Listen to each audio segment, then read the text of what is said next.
सृष्टि बचपन से ही दिखने में सुंदर नहीं थी, लेकिन अमीर बाप की बेटी सृष्टि पर उसकी माँ जान छिड़कती। मेरी बेटी कितनी प्यारी है, भगवान सबको सृष्टि जैसी बेटी दे। सृष्टि धीरे धीरे बड़ी होती है।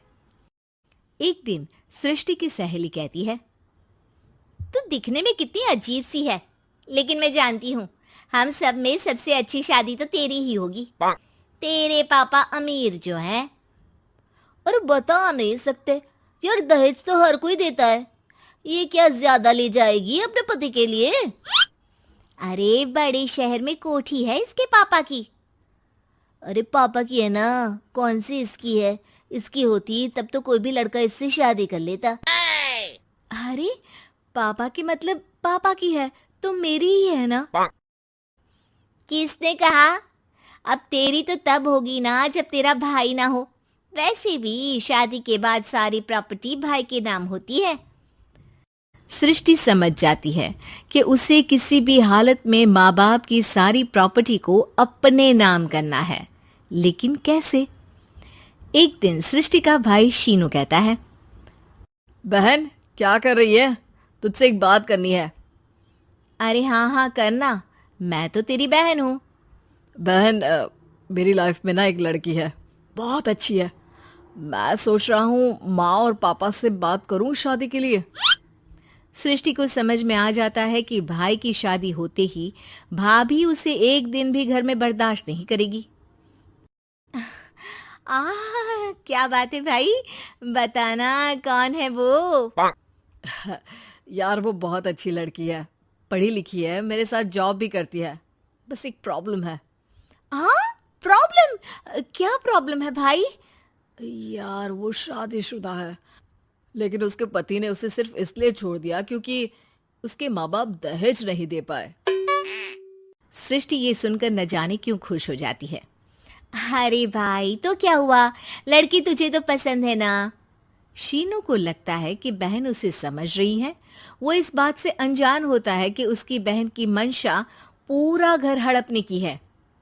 सृष्टि अपनी माँ से कहती है, मम्मी मुझे तो बहुत चिंता है। पता है शीनू क्या कर रहा है?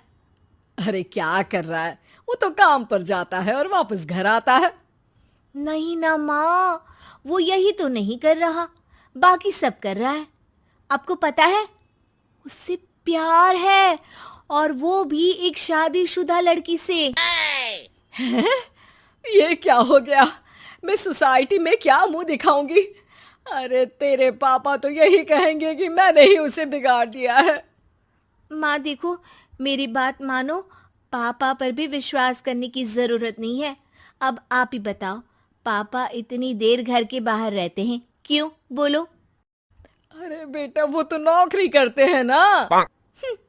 तू बहुत भोली है माँ। पापा का ऑफिस तो 7 बजे खत्म हो जाता है, लेकिन देखो कितनी देर से आते हैं। अरे नहीं नहीं बेटा, ऐसी कोई बात नहीं है। सृष्टि माँ को एक औरत से बात करते पिता की फोटो दिखाती है। देखो माँ, कैसे हैं पापा?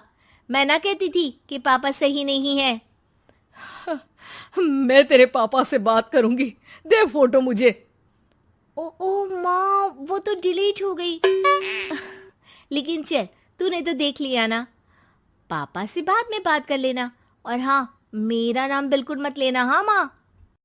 अब क्या था, सृष्टि के माँ और पिता के बीच झगड़ा होना शुरू हो जाता है। सृष्टि के मन में क्या चल रहा था कोई नहीं जानता था। एक दिन, माँ सृष्टि के लिए एक लड़का देखा है, वो लोग शाम को उसे देखने आने वाले हैं। और हाँ माँ, एक खुशखबरी, मैं और पापा मिलकर एक नया बिजनेस ट्राई कर रहे हैं। शाम को लड़का आता है, सांवले रंग का। सृष्टि को तो बिल्कुल भी पसंद नहीं आता। लड़की की माँ कहती है, लड़की का चेहरा तो कोई खास नहीं, लेकिन अगर मेरे बेटे को आप लोग सेटल कर दें तो मैं उसकी शादी आपकी बेटी से करवा दूं। सृष्टि को लड़का बिल्कुल पसंद नहीं था। उसे भाई पर गुस्सा आ जाता है। लड़के वालों के जाने के बाद कहती है, माँ देखा, शीनू मेरे लिए कैसा लड़का लेकर आया, न दिखाने लायक न सुनने लायक, सेटल भी नहीं, वो भी हम करे।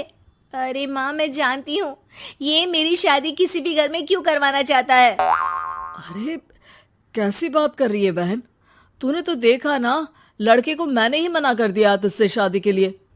जिसने लड़का बताया था उसने उसकी बहुत तारीफ की थी। बात आई गई हो जाती है, लेकिन सृष्टि का मन शांत नहीं होता। क्या करूं, कुछ समझ में नहीं आ रहा। मेरी शादी हो गई तो ये लोग पूरी प्रॉपर्टी शीनू के नाम कर देंगे, मेरे हाथ तो कुछ लगेगा ही नहीं। तभी सृष्टि को आइडिया आता है। वो किसी वकील को फोन करती है।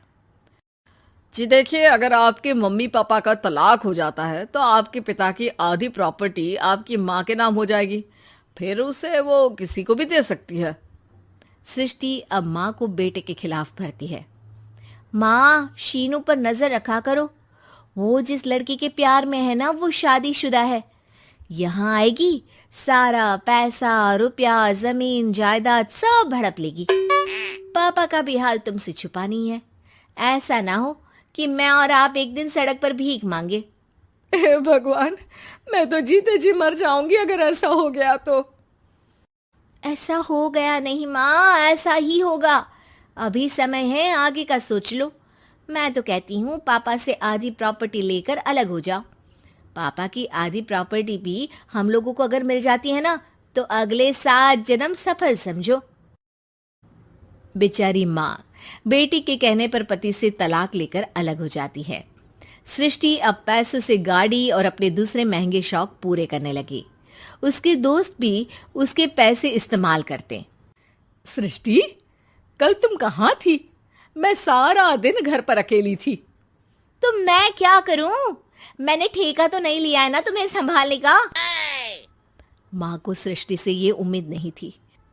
वो बैठकर रोने लगती है। वहीं उसका पति यानी कि सृष्टि के पिता आ जाते हैं। मैं जानता था कि तुम्हारा यही हाल होगा, तो आपने मुझे रोका क्यों नहीं? मैं रोकता तो तुम रुकती क्या? सृष्टि के कहने पर तुमने मुझ पर अपने बेटे पर शक किया, लेकिन तुम ये भूल गई कि कैसे हम दोनों ने मिलकर जीवन में इतना सब खड़ा किया। माँ पति के गले लग जाती है। मुझे माफ कर दीजिए, मैंने आपकी कमाई का एक बड़ा हिस्सा गवा दिया। कोई बात नहीं, तुम साथ हो तो मैं ऐसी 7 प्रॉपर्टी खड़ी कर दूंगा। तभी वहां सृष्टि आ जाती है रोते हुए। माँ, मयंक ने मुझे छोड़ दिया। वो बोल रहा था जब तक मेरे पास पैसे थे तब तक ही वो मेरे साथ था। पापा, माँ, मुझे माफ कर दीजिए।